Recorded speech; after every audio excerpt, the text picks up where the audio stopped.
Beekeepers, things got out of control. Now I'm just trying to minimize my losses. May, June, July were fun months. I made a lot of new colonies. Winter came a lot quicker than I was ready for, and it goes from hot to cold here in Michigan. And I didn't buy the ProVap 110 until mid-September, actually towards the end of September. And I had noticed the varroa mites were out of control in September, but I didn't see any issues in August. Of course, I couldn't really open the hives a lot beginning of September. But anyway, the varroa mites got out of control. I was delayed by looking for a new acylic acid vaporizer. Once I got that vaporizer, I did 4 treatments per colony. I wanted to do 5, but then it got really cold. I had to get colonies ready to move, and I had to start feeding them sugar and just get them set up for winter. But they all need another treatment. And now I've gone through, here it is, October 29th. I've gone through, I know which colonies are small. I put a screen in here. I have a strap ready. The shim has an opening on the back side. What I'm going to do is I'm going to put this side up against the wall. I'm going to plug the holes, the entrances, with rags, pieces of cloth. Okay, they get plugged up, goes up against the wall.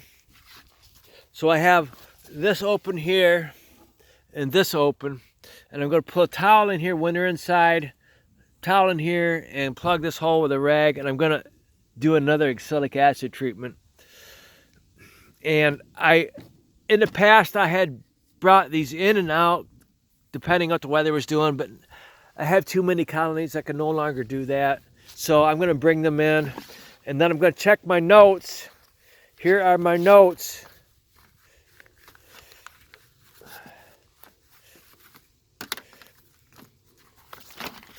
All right, here's my notes.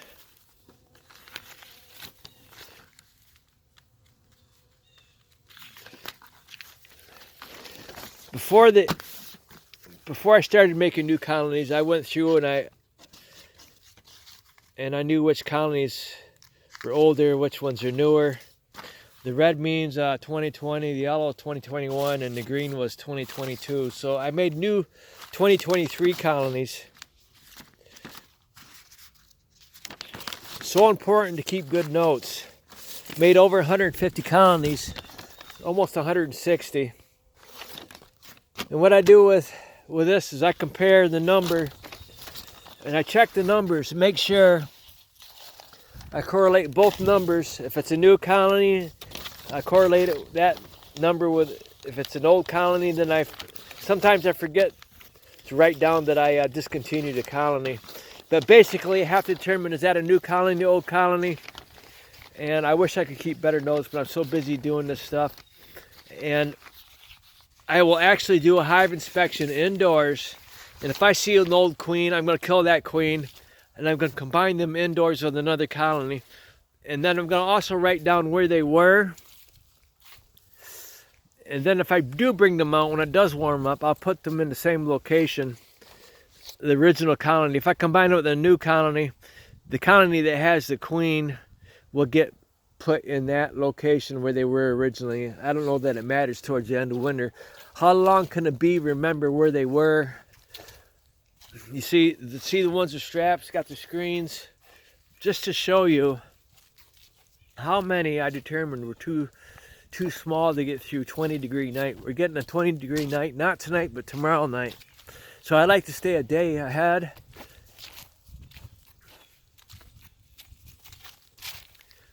Okay, you see I didn't put any more straps on. I have a lot of straps, but I know I don't have enough for everything. So what I'm going to do is I'll show you. I'm going to strap them, bring them in, take some straps off. But this one here has a screen. That one has a screen. And that one has a screen.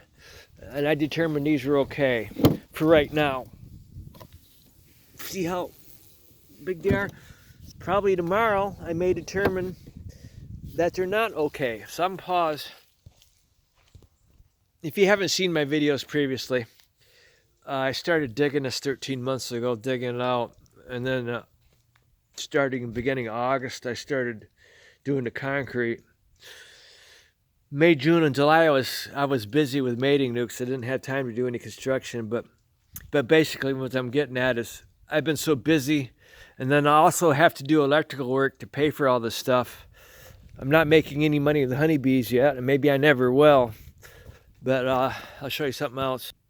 The reason why I'm not going to make any money with honeybees is because of the toxic chemicals. See, last fall I had this part ready and I had to drywall all up, and I didn't have the other half finished. But now I currently have a lot of honeybee colonies. So I have to finish this, insulate this. I don't actually have to heat it, but I can. There's going to be a heater here on the wall. But get it insulated after I finish, and finish framing it and drywalling. I've got like 2 or 3 weeks. And the reason why I'm having a hard time making money with honeybees because of the toxic chemicals in my environment, killing my honeybees.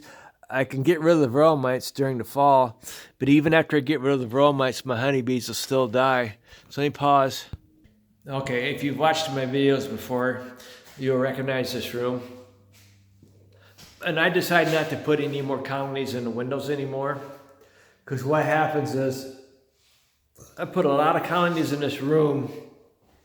They get too warm, but the colonies in the windows, because they're exposed to the cold air and they're usually smaller colonies, they get chilled even if I can't heat the room because there's too many bees in here. So basically the colonies in windows get chilled, and it doesn't help those colonies at all.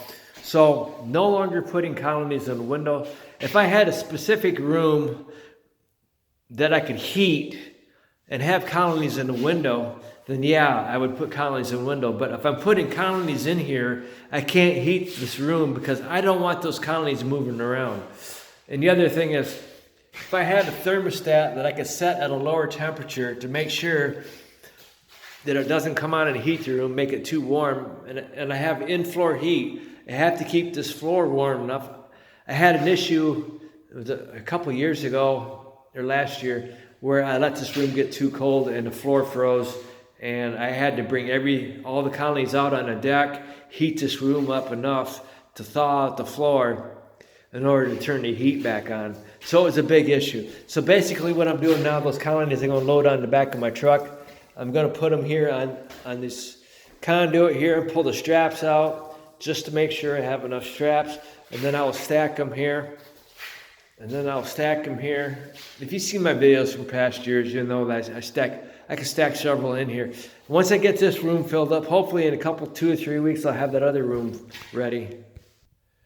Now I have 3 places for honeybees, and this right here is ready for a beam going across, and I could put floor joist here and floor sheeting, and then I could take these deeps off the truck if I needed to, or this is a 10 by 20 insulated shed. It's full of hive bodies right now, but if I had that floor above my basement finished, I could put all the stuff on that floor. And also I'm making a storage loft in the other room I showed you to put all that stuff on. But basically my goal would be to get rid of all the stuff out of the shed, and I can bring colonies in here, and because it's insulated I don't really need to heat it. Just them being out of the weather, you put enough colonies in here, each colony generates a little bit of heat. And I've actually had to just crack this door a little to let some of the heat out, okay?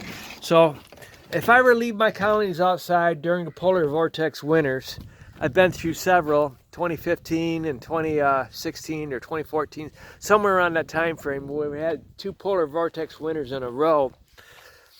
At that time I didn't have a lot of colonies, and I was able to deal with it. But now I have almost 200 colonies, and you see more colonies here that have screens that I determined aren't large enough to winter outside in 20-degree temperatures.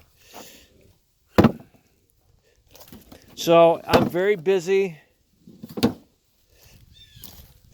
trying to stay ahead of them. I don't want to see any dead outs.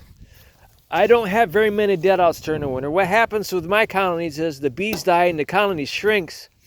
And a lot of times the queen will die, and I end up combining that colony with another. But I rarely have dead outs. If you have a dead out, you've lost those honeybees, the workers that you could have used combining another in another weak colony. Take 2 weak colonies, combine them together, and you could get a colony strong enough to make it through winter. But like I said, the varroa mites are really bad this year, and I've just been so busy with construction and everything else. Winter came too fast. So I'm going to be treating these bees actually indoors there in that one room that I showed you. And then I'll treat these outside as soon as I get a chance. But it's been raining every other day here in Michigan, so that's the other issues. The weather, well, all three things combined. The weather, the varroa mites, and the toxic chemicals. Those are the three things that cause me to have a hard time with honeybees, okay? Thank you.